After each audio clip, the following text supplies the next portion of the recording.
আসসালামু আলাইকুম। হাইতু সাহাবা রাদিয়াল্লাহু আনহুম তৃতীয় খণ্ড হইতে পড়া হইতেছে। মুসলমানদের কতল করা থেকে বাঁচা ও রাজদের জন্য লড়াইকারীকে অপছন্দ করা, তাওহীদ ও রিসালাতের সাক্ষ্য প্রদানকারীকে কতল করিতে নিষেধ। হযরত আউস ইবনে আউস সাকাফী রাদিয়াল্লাহু আনহু বলেন, আমরা মদিনাতে মসজিদে নববীর ভিতরে একটি তাঁবুতে অবস্থান করিতেছিলাম। রাসূলুল্লাহ সাল্লাল্লাহু আলাইহি ওয়াসাল্লাম একবার আমাদের নিকট আসিলেন। এমন সময় এক ব্যক্তি আসিয়া তাহার সহিত চুপিচুপি কিছু কথা বলিল। তার কথা আমরা বুঝিতে পারিলাম না। রাসূলুল্লাহ সাল্লাল্লাহু আলাইহি ওয়াসাল্লাম বলিলেন, যাও, তাদেরকে বলিয়া দাও, তাদের কতল করিয়া দিক।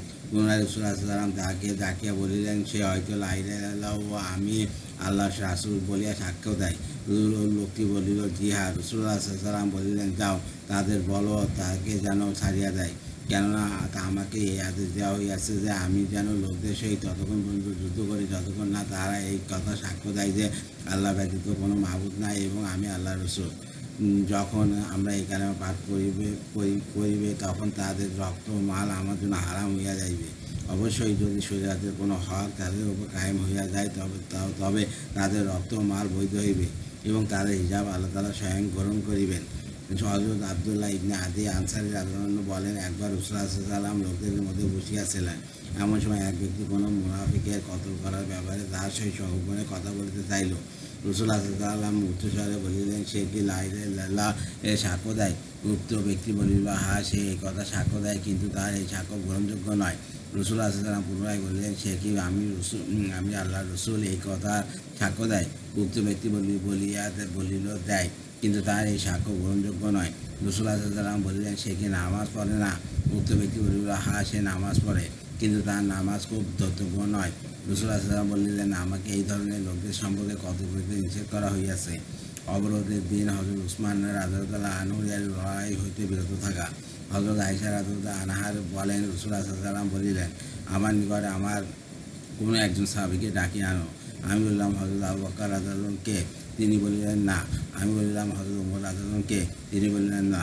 আমি বললাম, আপনার চাচাতো ভাই হযরত আলী রাদিয়াল্লাহু আনহু কে? তিনি বললেন, না। আমি বললাম, হযরত উসমান রাদিয়াল্লাহু আনহু কে? তিনি বললেন, হ্যাঁ। হযরত উসমান রাদিয়াল্লাহু আনহু উপস্থিত হইলে তিনি আমাকে বললেন, তুমি একটু সরিয়া যাও। অথবা তিনিও হযরত উসমান রাদিয়াল্লাহু আনহুর কানে কানে কথা বলিতে আরম্ভ করিলেন এবং হযরত উসমান রাদিয়াল্লাহু আনহুর রং বিবর্ণ হইতে লাগিল। তারপর যখন হযরত উসমান রাদিয়াল্লাহু আনহুর ঘর অবরোধের দিন আসিল এবং তিনি নিজ ঘরে অবরুদ্ধ হইলেন, তখন আমরা বললাম, হে আমিরুল মুমিনিন, আপনি কি বিদ্রোহীদের বিরুদ্ধে যুদ্ধ করিবেন না? হযরত উসমান রাদিয়াল্লাহু আনহু বললেন, না। রাসূলুল্লাহ সাল্লাল্লাহু আলাইহি ওয়াসাল্লাম আমার নিকট হইতে এক অঙ্গীকার গ্রহণ করিয়াছেন। আমি সেই অঙ্গীকারের উপর সবর করিব এবং অটল থাকিব। পিতা হযরত ইবনে ওমর রাদিয়াল্লাহু আনহু বলেন, হযরত উসমান রাদিয়াল্লাহু আনহু অবরুদ্ধ অবস্থার অবরোধ হইতে নিজের সঙ্গীদের প্রতি মাথা বাহির করিয়া বলিলেন, তোমরা আমাকে কেন কতল করিতে চাও? অথচ আমি রাসূলুল্লাহ সাল্লাল্লাহু আলাইহি ওয়াসাল্লামকে ইরশাদ করিতে শুনিয়াছি যে কোনো ব্যক্তির রক্ত প্রবাহিত করা একমাত্র তিন কারণে যে কোনো এক কারণে হালাল হইতে পারে। বিবাহিত ব্যক্তি যদি ব্যভিচার করে তবে তাহাকে পাথর নিক্ষেপে হত্যা করা হবে, অথবা যদি কোনো ব্যক্তি কাউকে ইচ্ছাকৃতভাবে হত্যা করে তবে তাকে নিহত ব্যক্তির বদলায় হত্যা করা হইবে, অথবা ইসলাম গ্রহণের পর কেউ মুরতাদ হইয়া যায় আর বোঝানোর পরও যদি সে ইসলাম ফিরিয়া না আসে তবে তাকে কতল করিয়া দেওয়া হইবে। আল্লাহর কসম, আমি না ইসলাম গ্রহণের পূর্বে জাহিলিয়াতের যুগে ব্যভিচার করিয়াছি, আর না ইসলাম গ্রহণের পর ব্যভিচার করিয়াছি, আর না আমি কাউকে হত্যা করিয়াছি যার বদলায় আমাকে কতল করা যাইতে পারে। আর